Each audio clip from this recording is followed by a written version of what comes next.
शहरातील ग्रामदैवत एकविरा माता उत्सव समितीच्या अध्यक्षपदी समाजसेविका अंजुमताई कांदे यांची सर्वानुमते निवड। तुम्ही पाहत आहात गाव ते राज्य मराठी न्यूज चॅनल। नाशिक जिल्ह्यातील नांदगाव शहरातील ग्रामदैवत एकविरा माता उत्सव समितीच्या अध्यक्षपदी समाजसेविका अंजुमताई कांदे यांची सर्वानुमते निवड करण्यात आली आहे।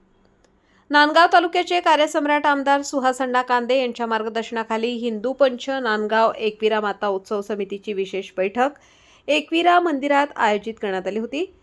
या बैठकीदरम्यान नगरसेवक दत्तराज छाजेड यांनी अंजुमताई कांदे यांच्या अध्यक्षपदाची सूचना मांडली।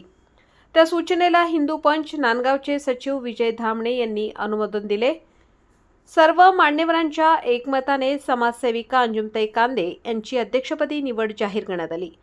या बैठकीस लोकनियुक्त नगराध्यक्ष सागर हिरे, नगरसेवक नगरसेविका हिंदू पंच रमेश करवा, चेतन पाटील, द्वारकानाथ कलंत्री, विजय धामणे तसेच शहरातील प्रतिष्ठित व्यापारी तसेच एकविरा देवीचे असंख्य भक्त मोठ्या संख्येने उपस्थित होते।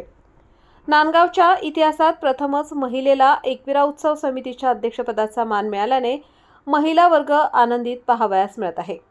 समाजसेविका अंजुमताई कांदे यांच्या निवडीमुळे यंदाचा एकविरा माता उत्सव अधिक भव्य दिव्य जोमाने साजरा होईल।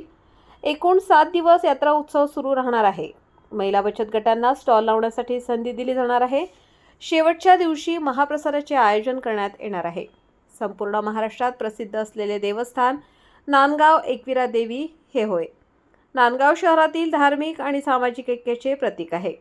संपादक विजय धामणे, नांदगाव।